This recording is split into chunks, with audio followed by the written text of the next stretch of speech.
आज की कहानी में प्रस्तुत है धर्मवीर भारती की कहानी मुर्दों का गांव। उस गांव के बारे में अजीब अफवाहें फैली थीं।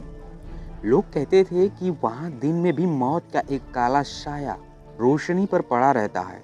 शाम होते ही कब्रें जमाहियां लेने लगती हैं और भूखे कंकाल और अंधेरे का लबादा ओढ़कर सड़कों, पगडंडियों और खेतों के मेड़ों पर खाने की तलाश में घूमा करती हैं।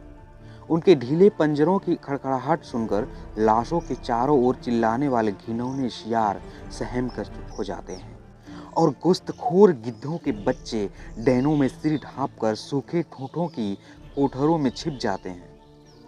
इसी वजह से जब अखिल ने कहा कि चलो उस गांव के आंकड़े भी तैयार कर ले, तो मैं एक बार कांप गया। बहुत मुश्किल से पास के गांव का एक लड़का साथ जाने को तैयार हुआ। सामने 2 मील की दूरी पर पेड़ों के झुरमुटों में उस गांव की झलक दिखाई दी। मील भर पहले से ही खेतों में लाशें मिलने लगी। गांव के नजदीक पहुंचते पहुंचते तो ये हाल हो गया कि मालूम पड़ता था भूख ने इन गांव के चारों ओर मौत के बीज बोए थे और आज सड़ी लाशों के फसल लहलहा रही है। कुत्ते, गिद्ध, सियार और कौवे उस फसल का पूरा फायदा उठा रहे थे।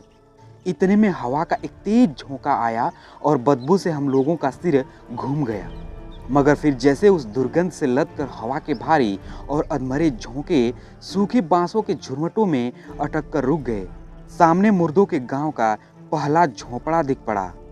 3 ओर की दीवारें गिर गई थी और एक ओर की दीवार के सहारे आधा छप्पर लटक रहा था। दीवार की आड़ में एक कंकाल पड़ा था। साथ वाला लड़का रुक गया। यह निताई धीवर है। कहाँ? अखिल ने पूछा। वह निताई धीवर सो रहा है। लड़के ने कंकाल की ओर संकेत किया। वह धीवर था और गांव का सबसे पट्टा जवान। अकाल पड़ा। भूख से उसकी मां मर गई। उसके पास खाने को न था। फिर लकड़ी लाकर चिता सजाना तो असंभव था।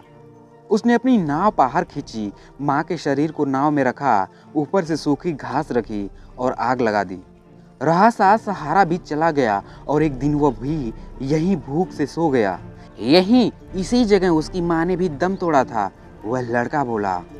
हवा का झोंका फिर चला और खोखले बांसों से गुजरती हुई हवा सन्नाटे में फिसल पड़ी। लड़का चीख पड़ा। वह सांसें ले रही है, सुना नहीं आपने? कौन? वह जुलाहिन सांस ले रही है। क्या वाहियात बकता है? अखिल ने झुंझलाकर डांटा। कौन जुलाहिन? आपको नहीं मालूम? वो सामने झोपड़ी है ना, उसी में जुलाहे रहते थे। उसमें से 3 भूख से मर गए। रह गए सिर्फ जुलाहा, जुलाहिन और उनका करघा। मगर भूख से उनकी नसें इतनी सुस्त थी कि करघा भी बेकार था। उन्होंने पास के जंगल से जड़ें खोदकर खानी शुरू की। उनके दांत नुकीले हो गए जैसे सियारों की खीसें। जुलाहा बीमार पड़ गया। जुलाहिन जड़ें खोदने चाहती थी। एक दिन जड़ें खोदते वक्त खुरपी उसके कमजोर हाथों से फिसल गई और बाएं हाथ की तर्जनी और अंगूठा कटकर गिर गया। जब वह घर पहुंची तो भूखा व बीमार जुलाहा झल्ला उठा और चिल्लाकर बोला, निकल जा मेरे घर से, अब तू बेकार है ना, करघा चला सकती है न जड़ें खोद सकती है। तब से जुलाहिन का पता नहीं है, मगर कुछ लोगों का कहना है कि वह भूत बनकर गांव की कब्रों के पास घूमा करती है। वह अभी भी सांस ले रही थी, सुना नहीं आपने? अखिल ने मेरी ओर देखा और मैंने अखिल की ओर। हम दोनों आगे बढ़े और जुलाहों के झोपड़े में घुसे। लड़का ठिठका, मगर हिम्मत दिलाने पर वह भी आगे बढ़ा। हम लोग अंदर गए। लड़के ने अंदर से किवाड़ बंद कर लिए और हम लोगों से सट कर खड़ा हो गया। वह डर से कांप रहा था। सामने आंगन में 3 कब्रें आसपास खुदी हुई थी। बीच की कब्र में एक बड़ा सा छेद था। उसमें से एक बिज्जू निकला और हम लोगों को डरावनी निगाहों से पल भर देखकर सिर झटका और फिर कब्र में घुस गया। आंगन में किसी मुर्दे के सड़ने की तेज बदबू फैल रही थी। अखिल ने अपना कैमरा संभाला और फोटो लेने की तैयारी की। इतने में पीछे के किवाड़ खड़क उठे। मेरे रोंगटे खड़े हो गए। अखिल बोला, कोई सियार होगा। किवाड़ को किसी ने जैसे बार बार धक्का देना शुरू किया। मैंने सोचा शायद जिंदा आदमी की गंध पाकर गांव भर के मुर्दे हम पर हमला करने आए हैं। मेरे खून का कतरा कतरा डर से जम गया। लड़का बुरी तरह से चीख पड़ा। अखिल धीमे धीमे गया, धीरे से किवाड़ खोल दिया। उसके बाद बुरी तरह से चीख कर भागा और मेरे पास आकर खड़ा हो गया। मैं बदहवास हो रहा था और आपको यकीन न होगा मैंने दरवाजे पर क्या देखा। मैंने जिसे देखा वह आदमी नहीं कहा जा सकता था, वह जानवर भी नहीं था, भूत भी नहीं, एक औरतनुमा शक्ल जिसकी खाल जगह जगह पर लटक आई थी। सिर के बाल झड़ गए थे, निचला होंठ झूल गया था और दांत कुत्तों की तरह नुकीले थे। मालूम होता जैसे आदमी के ढांचे पर छिपकली का चमड़ा मर दिया गया हो। उसके दाएं हाथ में एक खुरपी थी और बाएं हाथ की 2 अधकटी और 3 ताबूत उंगलियों में कुछ जड़े। वह पल भर दरवाजे के पास खड़ी रही, फिर धीरे धीरे आगे बढ़ी।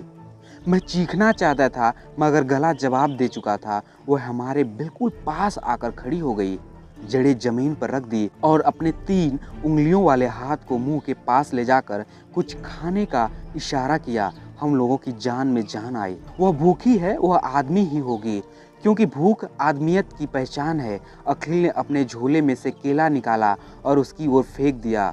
उसने केला उठाया और मुंह के पास ले गई, मगर फिर रुक गई, उठी और झोपड़ी की दूसरी ओर चल दी। हम लोगों को कौतूहल हुआ, हम लोग भी पीछे पीछे चले। वह औरत सहन के एक कोने में गई। वहीं एक मुर्दा था जिसकी सड़ांध आंगन में फैल गई थी।